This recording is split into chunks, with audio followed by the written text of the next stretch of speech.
ભારતીય જનતા પાર્ટીના યુવા મોરચાના ગુજરાત પ્રદેશના નવનિયુક્ત અધ્યક્ષ અને વડોદરાના સાંસદ ડોક્ટર હેમાંગ જોશી પ્રથમ વખત ભરૂચ જિલ્લાના પ્રવાસે પહોંચ્યા છે, ત્યારે તેમનું ભાજપના આગેવાનો અને યુવા કાર્યકરોએ સ્વાગત કર્યું હતું। તેમજ આ પ્રસંગે ભરૂચ શહેરમાં બાઇક રેલીનું પણ આયોજન કરવામાં આવ્યું હતું। ભરૂચના જાડેશ્વર ગામ સ્થિત સાંઈ મંદિરથી ભોલાવના આત્મીય ભવન સુધી ભાજપ યુવા મોરચાના કાર્યકરો દ્વારા બાઇક રેલી કાઢવામાં આવી હતી। આ રેલીમાં મોટી સંખ્યામાં યુવા કાર્યકરો ભાજપના ધ્વજ સાથે જોડાયા હતા, જેના કારણે શહેરમાં રાજકીય માહોલ જોવા મળ્યો હતો।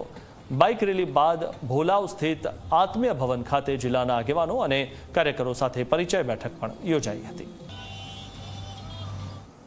ભારતીય જનતા પાર્ટી પ્રદેશ યુવા મોરચાના અધ્યક્ષ તરીકે દાયિત્વ મળ્યા બાદ આજે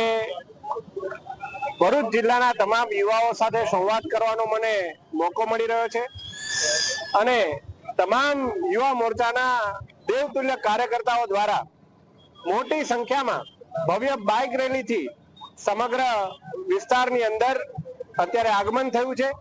અને જે પ્રકારનો પ્રેમ આશીર્વાદ તમામ કાર્યકર્તાઓએ આપ્યો છે, અમારા સંગઠનના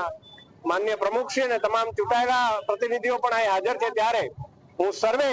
ભરૂચના ભારતીય જનતા પાર્ટીના સર્વે કાર્યકર્તાઓનો ખૂબ ખૂબ આભાર માનું છું અને આદરણીય વડાપ્રધાન શ્રી નરેન્દ્રભાઈ મોદીજીનું જે વિકસિત ભારતનું લક્ષ્ય છે, આ લક્ષ્યને સાકાર કરવા માટે રાજ્યના તમામ યુવાઓને જોડવા માટે માન્ય પ્રદેશ અધ્યક્ષ શ્રી આદરણીય જગદીશ વિશ્વકર્માજીએ મને આ જે જવાબદારી આપી છે, એ જવાબદારીમાં સૌ યુવાનો સાથે મળી અને વિકસિત ભારત માટેનું એક કાર્ય કરીશ।